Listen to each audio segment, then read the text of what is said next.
To pet or not to pet? That is the question.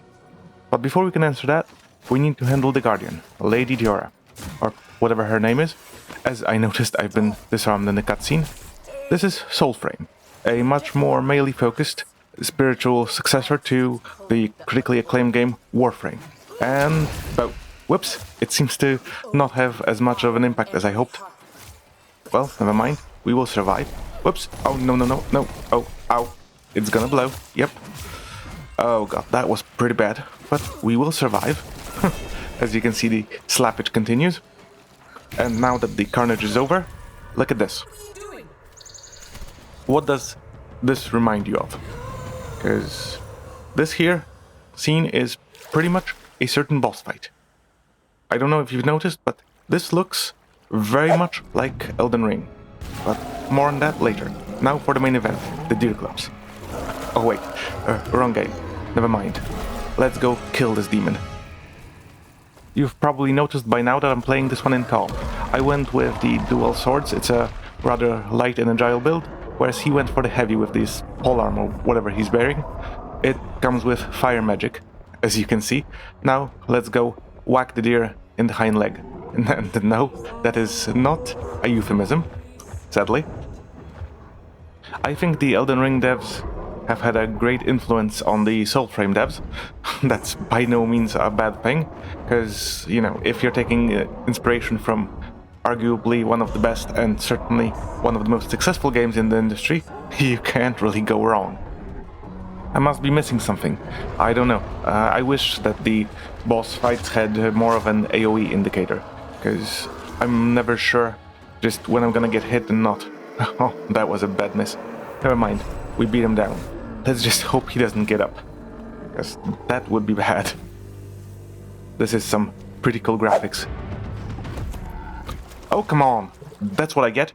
I save his soul, and seriously, this is the gratitude a hero can expect. Don't talk back to me. Come back here. Come back here, you ungrateful son of a doe. Oh, really? I guess this is some compensation? Yes, okay, we got scratches. The world is saved. Now look at this. This is pretty cool. I'm gonna shut up.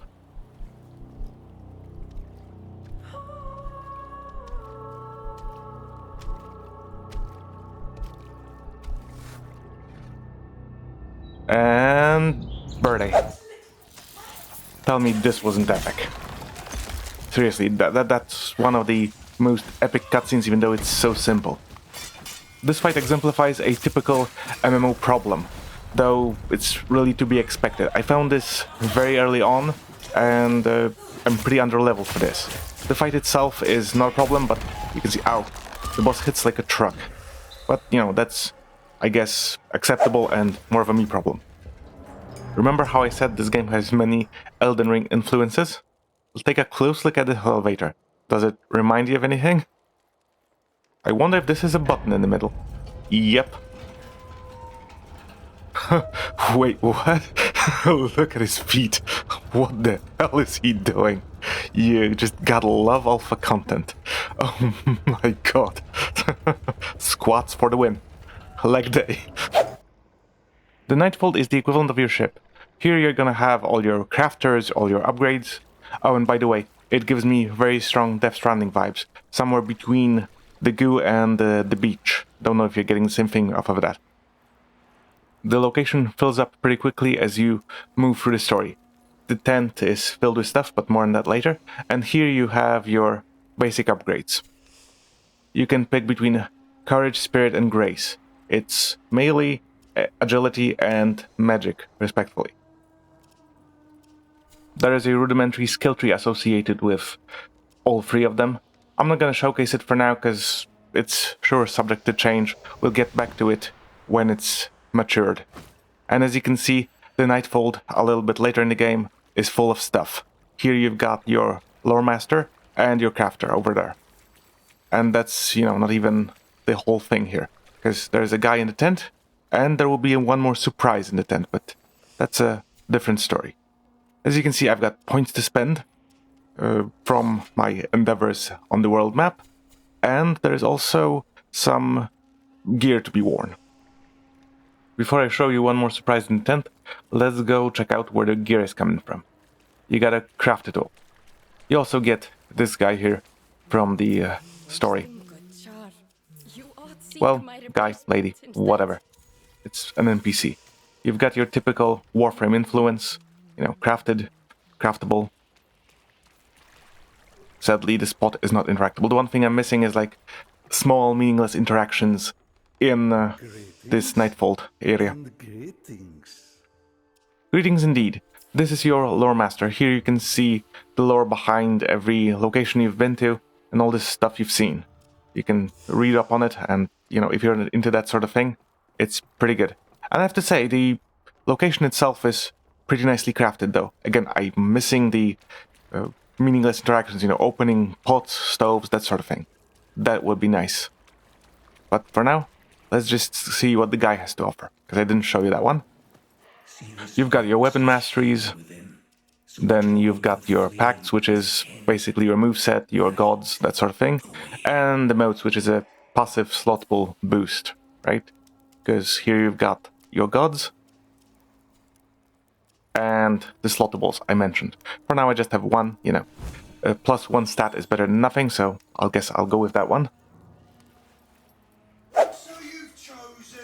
Since sneaking has failed, let's move to fighting, shall we? Oh my god, my friend just used magic behind me. Oh, and by the way, the devs have to have something for deer, because you got a deer boss, then you've got another deer encounter, but that's a smaller one, and you've got these mini bosses that are also, you know, deer head or shamans or stuff. I'm glad there is no friendly fire, because we would have killed each other so many times. I'm not sure if that's an option on higher difficulties, maybe. One of the fun things about the dual blades is extra stabbing damage, so let's go backstab someone. And up. And up. I don't know why, but it was very amusing to me to stab him twice like that. Ow. Thank you very much. Just die. Okay, as you can see, my friend is also having a little bit of fun here. We should... He keeps ruining my combos. Come on. Ow.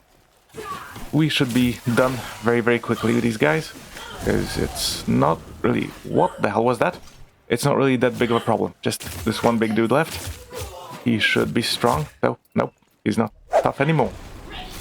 Another fun interaction that I found on the world map is the cannon battery fight. You basically have a lot of mobs, a mini boss, and a battery that's firing plasma bolts at us. Do note the wolf that just spoke. She's very, very important, and she has a great surprise for us. Probably the best thing that this game has to offer. It's like, seriously, I was blown away. Wait for it. By the way, for now it's a bit of a dodge fest, because you've got a lot of stuff coming at you. You know, you got these elites, you've got the trash mobs, and you've got a cannon firing, which is a lot to deal with. Ow. We did not agree on that one. Alright, one down. Bajillion to go. But we will be fine. Roll and bow. Nice. I do like when things die. One more. Uh-oh, I ran out of places to run to. That's not good. I need to smack him. Ow. As you can see, this smackery is not going my way. Ow, that's not good. Thankfully, they're not very bright, but it seems neither am I. They should telegraph the AoEs better, because I don't really know the extent of them. The death to the bow was pretty satisfying. I gotta give him that. We should be almost done here. They're very low health. Yep, he's down. And his friend is also stiff. Good. Now for the cannon. Oops, it seems to have a protector. I guess we're gonna have to dispatch him quickly. One should not be a problem in co-op, I suppose. Oh, wait, what? Talk about things coming back to bite you. Isn't she a cutie? Oh, indeed. Yep. I did not see that one coming. Not in the slightest. Oh, talk about being hollow on the inside. I almost saw her insides. Thankfully, they did not model that one. That would be awkward. And yes, my friend is running without pants. Hush now. No. darkness is for blood pacts. I entrust you, envoy, with the spirit of my howl. Care for my pup, so by blood we be bound. Yay! I think we're gonna get more scratches. Yes! Yes, because when they lower their heads, we usually get pets. Good. Pets and scratches. Oh! Oh, you gotta be kidding me. Look at these guys. Honestly, can I have them all? All of them. Seriously, the white one's just like low to the ground, a hunter, but the red one is like proud, just look at me, like there is nothing but me in this world. And the black one's like, meh, meh, I'm cute. Seriously, this took more time than I'd like to admit, but I gotta pick something. I spent like a good 5 minutes trying to decide. I can't recall I've ever spent this much time trying to decide on a pet. But I have to say, these three guys, three different personalities, they've nailed it. Look at this cutie. Protect him. Oi, oi, oi, so cute. Take care, envoy. Cuteness escalates. You be the prey. Lest you be the prey. Now watch this. Again.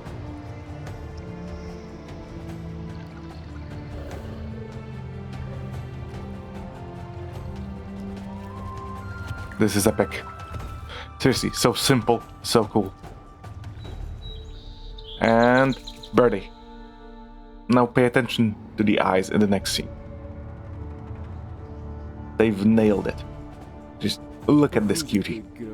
Who's a good girl? Yes, indeed. Look at this. You should be petting her as you do this. And I'm not gonna keep you wondering. That would be cruel and unusual punishment. Yes, you can pet the wolf. I would have uninstalled if you couldn't. Oh, yes, that's the spot. Sadly, there don't seem to be multiple animations for petting the dog, which is quite strange, but, maybe in the next patch. Since, that is something that people tend to notice. Since we're here, let's take a more in-depth look into the crafter. Now that I have some stuff, as you can see, this is pretty much Warframe in a nutshell. You got your resources, you got your crafting times, and you've got your affinity with the smith, right? Because whatever they call it here, it's pretty much that. Though I have to say, I'm not a big fan of waiting for things to craft, because all it does is make me play a different game. But, that's a me problem. And to be frank, if it's a good game and this shaping up to be a great game, is not a deal breaker. Oh, and look at this combat. Here it's kind of awkward, but good news are coming our way. This is a very interesting fight because it is a close quarters one. Oh, thankfully I managed to block that, because that would have been a lot of damage. And as I was saying, close quarters have this caveat that the mechanics need to be a lot tighter. Ow. Speaking of damage and AoEs, yet again I failed to anticipate just the area of effect. Now, let's see what we can do. The bow is very satisfying. Even though I don't push the string to its limits, it's very satisfying to be able to shoot it. Ow. Whoops. Jump, dodge, heal. That's a lot of damage. Nope. Gotta roll out of here. See just how far we can retreat. Maybe these stairs will act as a choke point. Ow. So much for that idea. This is pretty bad. I'm quickly running out of places to retreat to. And they're higher level than me. Which is never good. This doorway... Oh. So much for that plan. Before I was able to talk about it, it was already invalidated. Ah, good times, good times. Uh-oh. I need to move. Oh no, this is gonna explode. Bow. Oh, talk about fall from grace. But I think it might have actually saved me. Because if I were on the platform, I would have been dead. Because these explosions are pretty bad. What? Oh, I got electrocuted to death. Oops, never mind. I could show you a lot more smackery, but I'd like you to tell me what the hell is this thing. close encounter of the third kind much. I have no clue what this is.